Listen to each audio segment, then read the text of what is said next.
Hello, everyone. Thank you so much for joining us this evening. We have got a big Duval Schools crowd joining you from all sorts of areas and more on the way.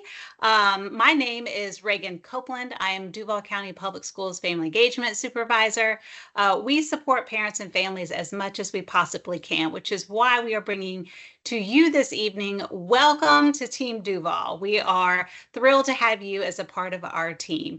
Joining us this evening, we also have, and I'm hoping it's the same order, we've got Christina Rakelme and Ashley Van, who also support family engagement. We have Jennifer Marcellus from the Office of School Choice. We have got Miss Christina Hanna from Hazel Health. We have Katrina Taylor. We've got two Christinas. We got a third Katrina. She is with our mental health services and behavioral services and attendance. We will also have on the line someone from our communications department to share with you some information about that. We've got all sorts of topics to cover. We want to hear from you along the way. Throughout this presentation, you may have questions or wonderings or comments. Throw them in the chat box. We will take a moment at the end and go through each one of your questions and your comments so that we can make sure that you leave here with more information than you even thought you would. And finally, we will place an evaluation at the end. It's more of a, we want to hear from you feedback form. If there's a topic we didn't cover or there's information now that you're a week and a half in that you want to know more about, let us know. We'll either create a class about it or we will direct you to a recording of something that already exists. All right, I will press pause and we will crank up our presentation for this evening. Welcome, welcome, welcome to Team Duval. All right, let's begin with our calendar. Now, in the off chance that we have some wild weather days, this may change once again. But for now, this is what we've got, and we are going to keep all those hurricanes at bay out in the ocean. And it's color-coded. It's color-coded, and each color has a very significant meaning. I want to direct your eyes to that hot pink color. Once a month, our staff, employees get together. They do professional development while they're in school so that they are learning as they are teaching our students. That way they are up to date on the latest and greatest information to share with our students. Those orange days are our weather days. We learned many years ago to go ahead and build them into the calendar in the event that we do have a weather issue come along. If we don't, then those days are off and you and your family get to spend the time together and students will not go to school. Yellow days, schools are closed. Typically, it's attached to a holiday like Thanksgiving or winter break. Report cards, 4 times a year, a little squiggly line will pop up on a date. Those typically do not change. Report cards will be posted in your linked parent account, focused account. I don't believe paper report cards go home anymore. I haven't received one in many, many years, but I do know to go into focus. And if you're anything like me, you're already going in and checking almost daily anyway, because there's all kinds of surprises that pop up to discuss at dinner time. And finally, the last day of school, which seems very far away from us now as we are hanging out in August, but that last day will come eventually in May 29th, it looks like. All right, so this is our big exciting news for the launch of the school year. If you already had a Duval Schools app from years prior, go ahead and delete it. It is no longer being supported. We spent the summer, most of the summer, working on the creation of a new application, Duval Schools. It will be in your app store, whether you're Android or Apple, and you will search for Duval Schools Florida. And we have in there most of the links. Now, we do want you to understand, yes, it is all in one, but give our teachers a chance to create their rooms, is what the extra communication platform is called, Rooms. Each teacher will eventually create their room for their students. And if you have a secondary student, you may have many rooms attached to your student. If you have an elementary kiddo, you may just have one room. But teachers will post announcements and field trip slips and communicate with you one-on-one as a parent, letting you know how your child may be doing or letting you know that, hey, great day today, awesome job. It's an excellent communication tool, but it will take a little bit of time to get it up and running. In the meantime, if you can download that app, that would be amazing. You'll be on the up and up of all news being shared by our school district and by your child or children's schools. There's a QR code down at the bottom of the slide. So if you're looking at this on your home computer, you can scan it and easily download it now. And that is a perfect segue into the linked parent account. In order to access rooms, you need to have a linked parent account. And with your linked parent account, you have access to student grades, assignments, state testing results, forms. This is a big one. Transportation forms, school choice forms, so many forms that you only have if you have your linked parent account. So if you already have your linked parent account, but you're not sure where to find the forms, or you just want to know everything that comes with your linked parent account, we have some upcoming webinars. One tomorrow, actually, at noon. We are offering this course in Spanish. So if you have a friend, a neighbor, a family member who is more comfortable in Spanish, we have this offering tomorrow. And then in September on the 18th at noon, we're offering it in English. And on the 19th at 6 p.m., we'll have it in Spanish again. We also have a recording. I will say, maybe don't go watch the recording that's up right now because it is from last school year and there are some things that were different. So I just hosted this course last night. So that recording will be up beginning in September. So just wait until September or come to one of the live ones because we would love to have you there too. See. And then parent communication. Laureen is going to talk to you about that. I saw her. Hi, good evening, everybody. So it's a pleasure to speak with you all. As Reagan and Ashley talked about, well, one of the things that Reagan mentioned was that we have a brand new DCPS app where it's a communication tool and allow for two-way communication. There's also the standard communication channels that the school and the district will use to contact you. So that includes phone numbers and emails. However, you will not receive these communications if your contact information is up to date. So that's why the first point talks about how to stay connected. It lists two things. OneView, that's where that's one of the ways that you can update your your contact information if it has changed. You will update your information online through OneView. And then the second way, it says Focus. What that really means is that you'll need to go to your child's school to update the information that we have for you in Focus. So I'll just say there are two ways, again, for you to update your contact information that we have for you. I will say that if you go to one of our web pages, duvalschools.org/back to school, there's a pretty good write-up on there about these two ways that you can update your contact information. So I'll just say it again because I like repeating myself.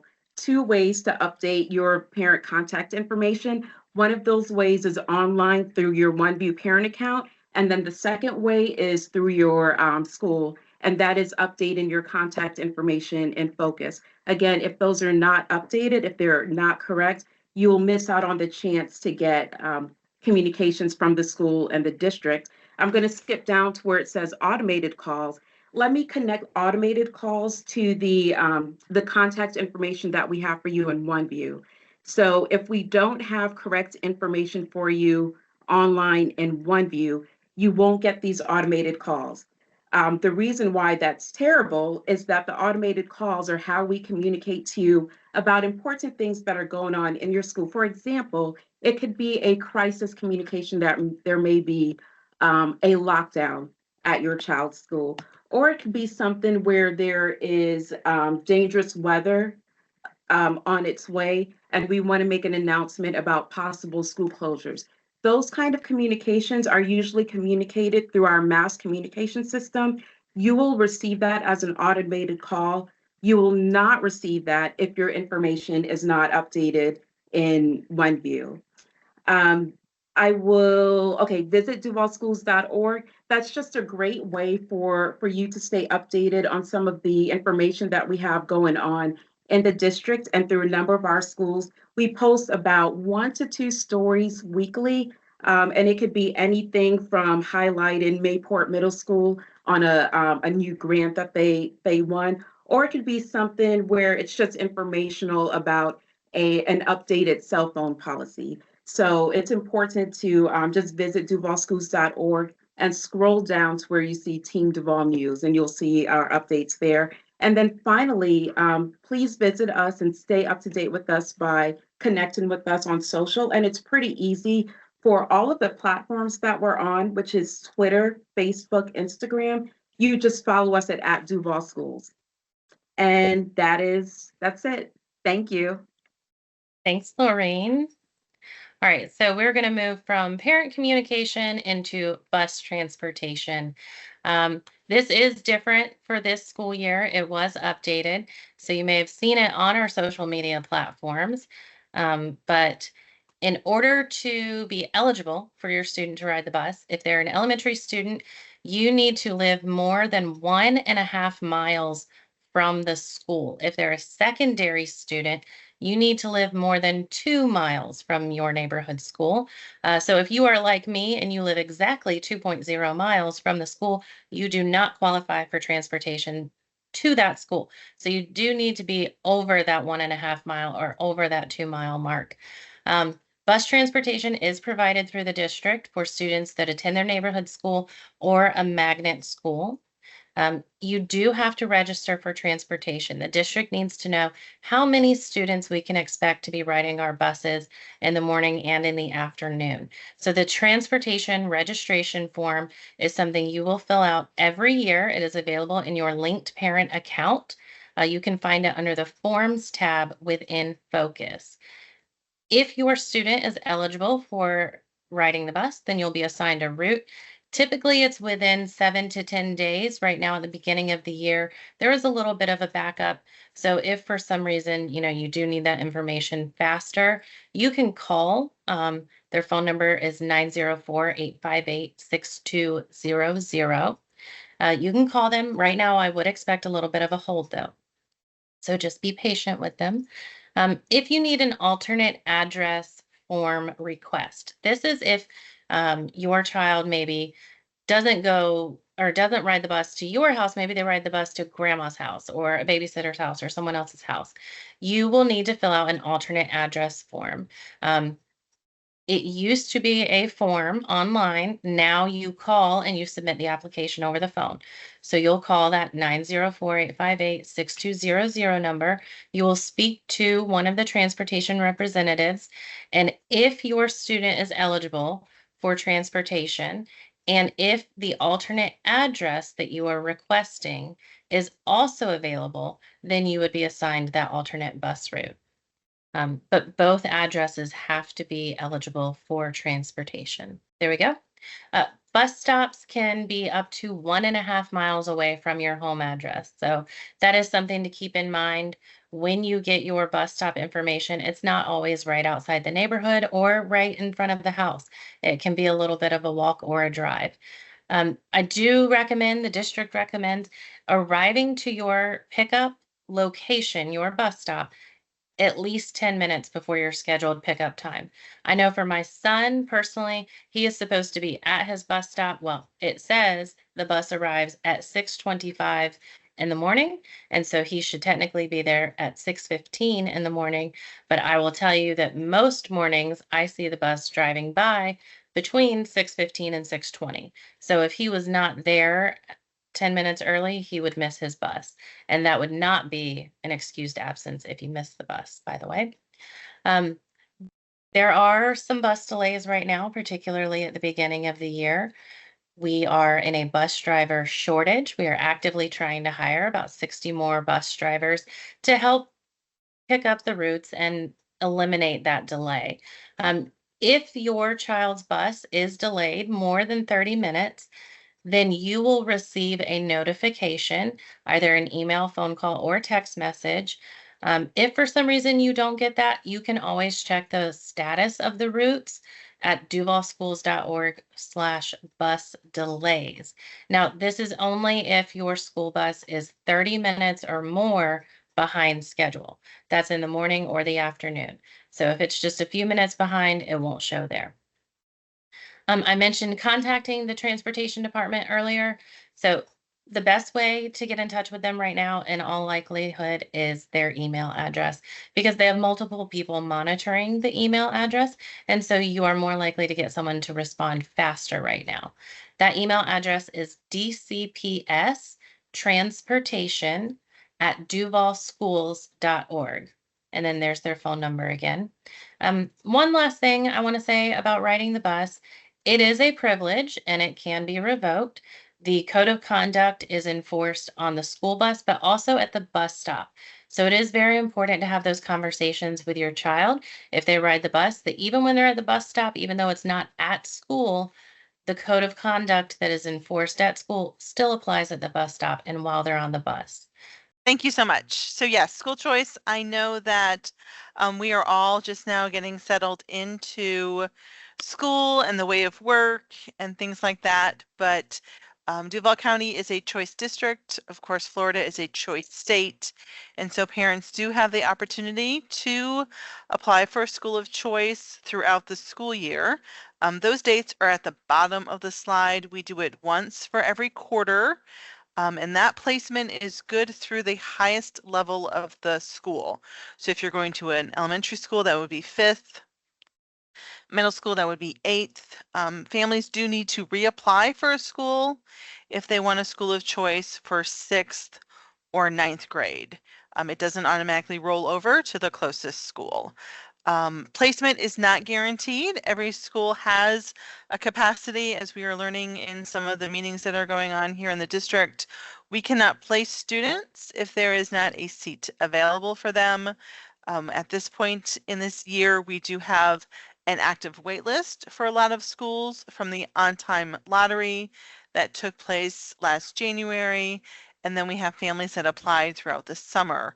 And so any applications during that October window would fall in line behind the existing applications. As we look forward to the 25-26 school year, we are already gearing up for the lottery window for 25-26. And so we do have save the date information to share for School Showcase Saturday. The application window for our magnet and special transfer option schools will open earlier this year. The application window will open in December, and so we are hosting district-wide events in December and in January for parents to come to our schools, visit, get a lay of the land, talk to school administrators, talk to students, and talk to parents. And so that information is there on the screen. Go ahead and take a photo now and then add it into your calendar. And as I said, so school choice 25-26, the application window will open in December and it will close at the end of January. As was mentioned before, the application is only available to parents in their OneView/Focus account. And so if you do not have access to that during the application window, you will not have access to the applications. Families can make up to 2 magnet choices and 1 special transfer option choice. Magnet schools, some of them have limited transportation. All of that information will be shared with parents when they visit the school or through our school choice reference guide. And on the application, it actually denotes what schools you would have transportation to. If you elect to go to a special transfer option school, then the responsibility of transportation is on the parent and guardian. We often get the question, do I need to make a choice? Your choice can be your own neighborhood school, and you do not have to make 2 different types of choices. If you wanted to make it just a magnet or just a special transfer option choice, that is fine. The lottery will not know either way how many choices you have made. Again, placement is not guaranteed. We have some schools that have very extensive application lists.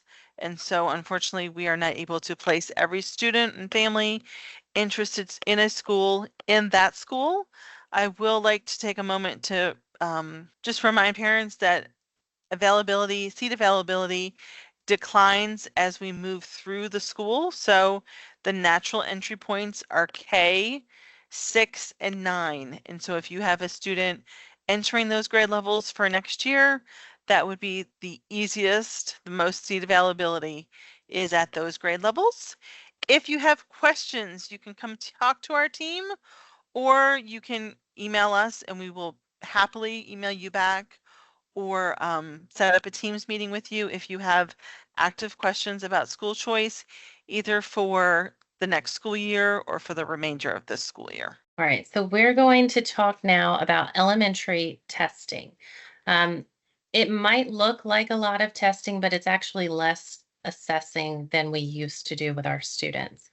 So in elementary school, all students, all grades will take baseline tests at the beginning of the year, and that's just to determine where they're starting. So teachers know exactly what to work on or what to focus on to help them progress throughout the year. And then as they're working based off of that baseline assessment data, they will take progress monitoring assessments throughout the school year. The subject that is assessed is going to change by grade level. So kindergarten through second, they'll take a fast STAR progress monitoring. And then third through fifth will take fast progress monitoring for reading and reading and math. And then fourth and fifth grade will take the best writing assessment in addition to the reading and the math. Now, the state gives us a testing window, a date range, and then each school determines their testing schedule within that testing window. If you have questions about the testing dates, you can find it at this website. It's duvalschools.org/page/34813. And so that is sort of what the testing looks like in the elementary schools for our students. The progress monitoring, they take it 3 times per year. That last one, progress monitoring 3, is their end of year final score, and they will usually take that one in May. So the rest are sort of spread out, like think October, January, and then May. All right, now on to our secondary testing. So this includes grades 6 through 12. There's a lot of information listed. As Ashley said, it's decreased significantly. I do want to take this chunk by chunk. Edmentum Exact Path. This is a program that is used throughout middle and high school. It is a Lexile level test. It's basically finding out where your student is reading currently. What level are they at? Where do they need the most support? And then this program will push information and support in the holes that your student might have in their reading levels or in their math concepts. They will help them to grow, increase grade levels or catch back up to where they need to be.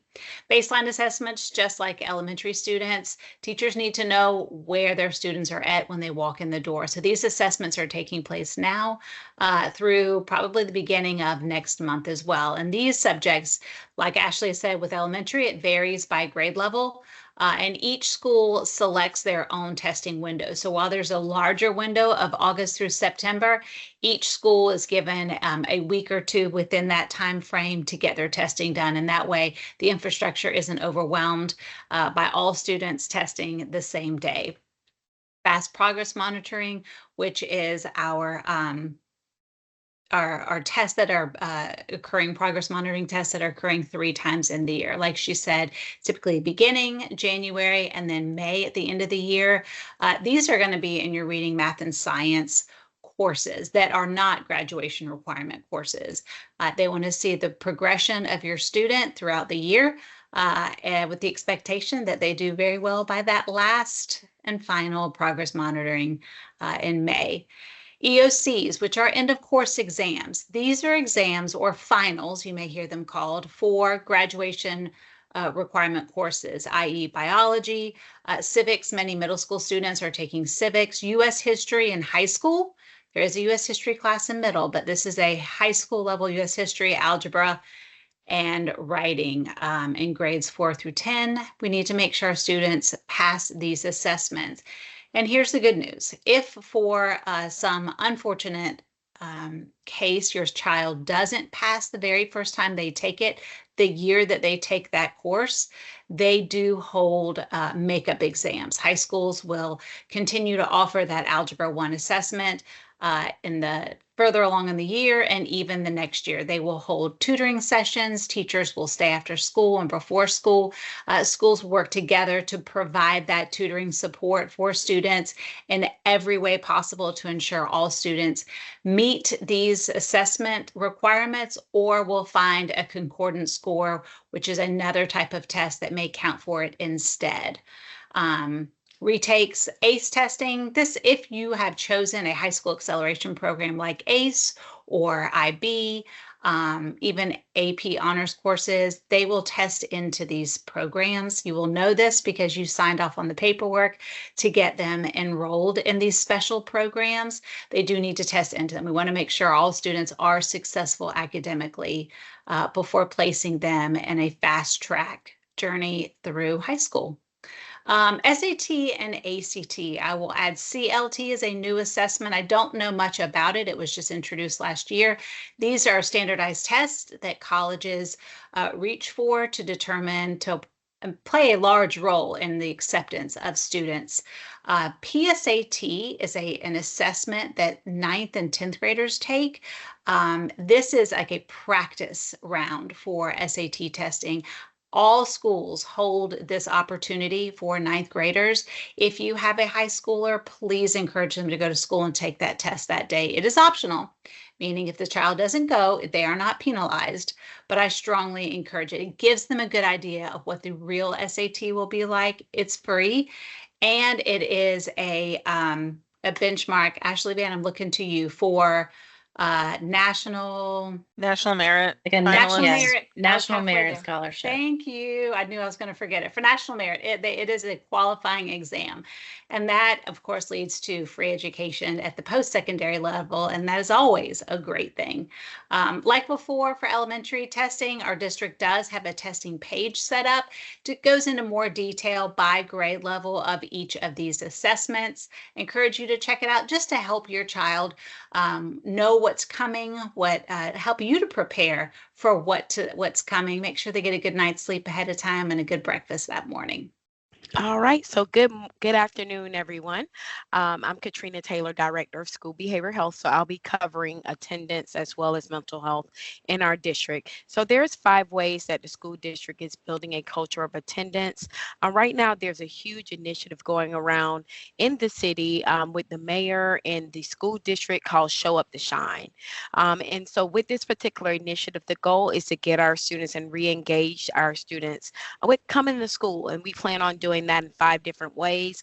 And those 5 ways is just recognizing not only good attendance, but improved attendance.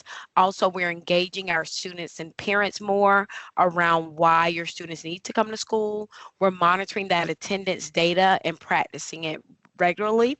We're also providing that personalized outreach early. So if you find that your student has missed schools the first or second day of school, you've gotten a call or you've gotten a message on your voicemail, right? If your child has missed school the first couple of days of school, because we're really paying attention to those students missing 1 or 2 days of school within a week. Their trajectory for being truant has increased immensely as a result of that. We're also developing those programmatic responses to barriers. We heard the conversation earlier around transportation. So working with schools to develop some responses to those barriers are different ways, as the superintendent stated, that we are addressing attendance. So with that, I do have to talk about state statute. And so just to let you know, I know you're probably wondering, well, what constitutes my child being truant? So the state and school board policy states that any child that misses 5 days within a 30-day calendar period, or 10 days within a 90-day calendar period, or 15 unexcused days within a 90-day calendar period are considered what we call truant. These students are considered to be truant. There's some steps that's put into place for these students called level 1, level 2, and level 3 meetings that takes place if a child is considered to be truant. So I know you're probably wondering also, so what's considered to be unexcused? So if my child does have to miss school, that's normal. We're talking about truant when it's unexcused absences. So what you see on the screen before you are excused absences, such as illnesses. We don't want any student to come to school if they're ill. Also, serious illnesses or death of a family member, inclement weather. You had Ms. Copeland talked about that earlier, how the district has carved in weather days for the district. Official religious holidays. Certain cultures have different religious holidays, and any other unsurmountable conditions that's determined by the principal or principal designee. All of these are what we consider to be excused absences. All the parent has to do is send in a written form explaining why your child has missed school. So this is just a little bit of numbers to kind of put things in context to let you know that know you're probably thinking 2 days a month, that's not bad. It is really, because if they miss 2 days in a month, they're missing 20 days in a year, and they're missing 30 days of math, 30 hours of math. They're missing 60 hours of reading and writing, and they miss over 1 year of school by graduation. It seems small. Those 2 days seems very small, but they add up, and it really does impacts that child's behavior, and it definitely impacts their academics. So there are also 5 ways that the district is addressing mental wellness in schools. And those ways that we are doing that is all of our schools have access to mental health counseling. We also have resilience education access at all of our schools. We have school counselors, school social workers, and school psychologists in all schools. We have crisis hotline and responses access in all of our schools when we have those extreme behaviors. And then lastly, we have Wellness Wednesday monthly in all of our schools. So what you see before you is what we call our MTSS framework for providing comprehensive mental health services in our schools. So when you think of Tier 1, that's a universal support. So that's Wellness Wednesday. That's something where the district does a school-wide pause and provides students with 30 minutes of curriculum as relates to mental health instruction. Calm Classroom, Sanford Harmony, all of those are what we call prevention resources for our students. And then we have Tier 2, which is small group support, which can be provided by our school counselors, school psychologists, school social workers, as well as our full service school therapists. And then lastly, our highest level of care is Tier 3. And those of our students that need more intensified counseling as it relates to school counselors can provide that brief solution focused counseling, and our social workers and our full service school therapists, as well as our rapid response team when we have those intensive crisis needs with our students at the school level. And full service school is our mental health service provider in Duval County. Full service schools have been in place in Duval since 1991, and it's a collaboration between the City of Jacksonville, Child Serving Arm, which is Kids Hope Alliance, and the United Way of Northeast Florida. And so through that partnership, all of our schools have access to mental health counselors. If you would like for your child to receive services through this partnership, you just use your phone and scan that QR code that is there on your screen, and then it will take you to the referral as well as the detailed listing to let you know what full service school hub your child has access to based on their school. So as a parent, I know you're probably wondering, how do I know? Like, what do I do if I see some of the signs and symptoms that may be indicative of a mental health concern? This is the first thing you do. Communicate. Communicate with your child, talk to them, ask open-ended questions in a neutral, non-judgmental tone if you're seeing those signs and symptoms. Also, talk to your child's teacher or talk to the school, because sometimes the child just doesn't want to talk to you sometimes. And so if we're talking about a true mental health concern, the same behaviors that we see at home, we're going to see these same behaviors at school. So communicating with the school to find out if they're seeing the same thing that you're seeing at home at school. Also, voice your concerns to your child's pediatrician.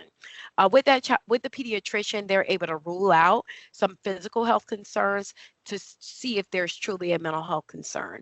And from there, they can also offer a referral to a mental health specialist. And lastly, if you're one of those parents who are like, hey, I don't want my child to talk mental health professional, that is your right as a parent.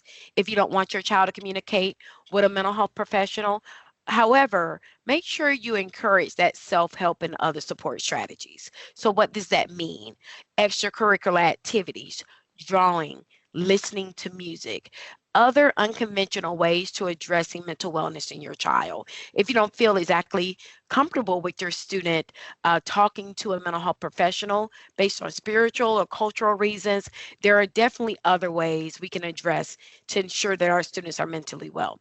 And that's all that I have, and I'll transfer it over to Christina Hanna with Hazel Health. Hi, my name is Christina Hanna. I'm with Customer Success Manager with Hazel Health, and Hazel Health partners with Duval County Public Schools, and we are the largest telehealth solution for K-12 schools. So Hazel Health offers both mental health and physical health services at no cost to all students currently enrolled in Duval County Public Schools. And so the physical health component is offered at all schools and at home. And those hours are Monday through Friday, 8 a.m. to 5 p.m. And then the mental health portion is at designated and select schools within the district, but it is also a service that is available to all students at home. And those sessions would occur Monday through Friday from 7 a.m. to 7 p.m. And so the benefits of utilizing Hazel Health as a service for your students, again, there is no out-of-pocket cost for families. So regardless of that insurance status, whether you have insurance or do not have insurance, no out-of-pocket cost to you. And again, our physical health services are available at all schools. And so our model makes it possible for your students to get care in school, so they can stay in school, they can be healthy, they can feel well, and you don't have to miss work or stop what you're doing to go to the school and pick them up. And then again, just reiterating that our services are offered to all students regardless of insurance status and regardless of their immigration status. So just real quick, how you can get your student into Hazel Health Services. The webpage is listed there along with the QR code that would take you directly to Hazel's website with the district, and it is also listed on the district in multiple different places and a lot of different school web pages as well. But when you log in, you would create your parent account and fill out that consent for your students.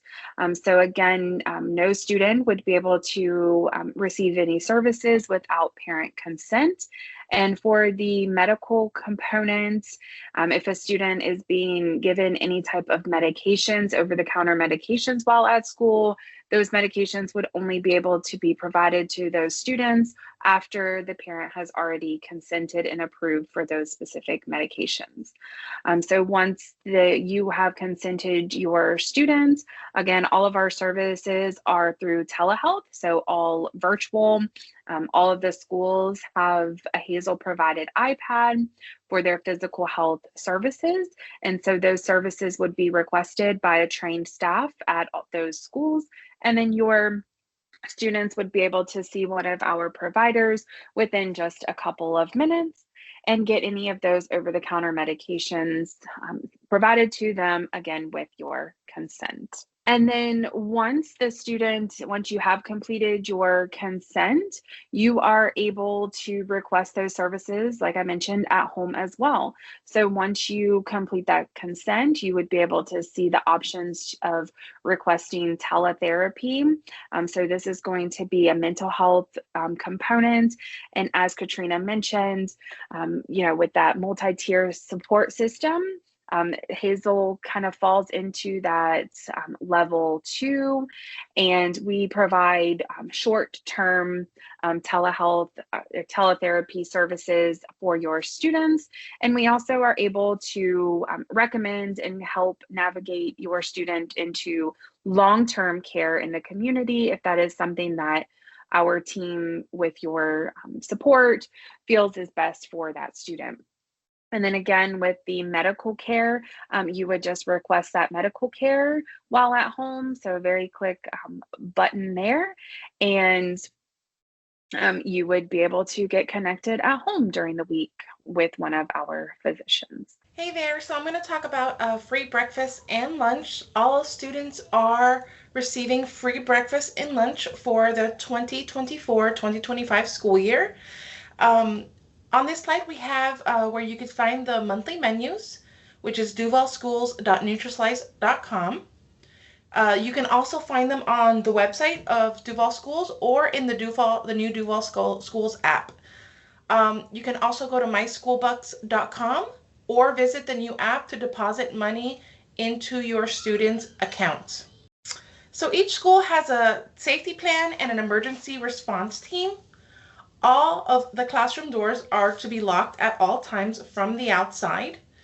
The district has a highly trained police department that ensures the safety of the students and the staff in the school, and they are present on site. The district has various security monitoring methods, including camera surveillance and silent badge alarm systems, which we're all supposed to be carrying with us on our person all the time. And all schools conduct regular emergency drills, including fire drills and lockdown drills.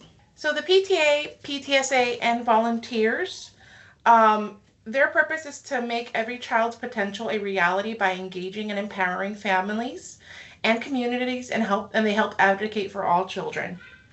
If you want to join the PTA, please contact your child's school. The membership fee is about between $5 and $10.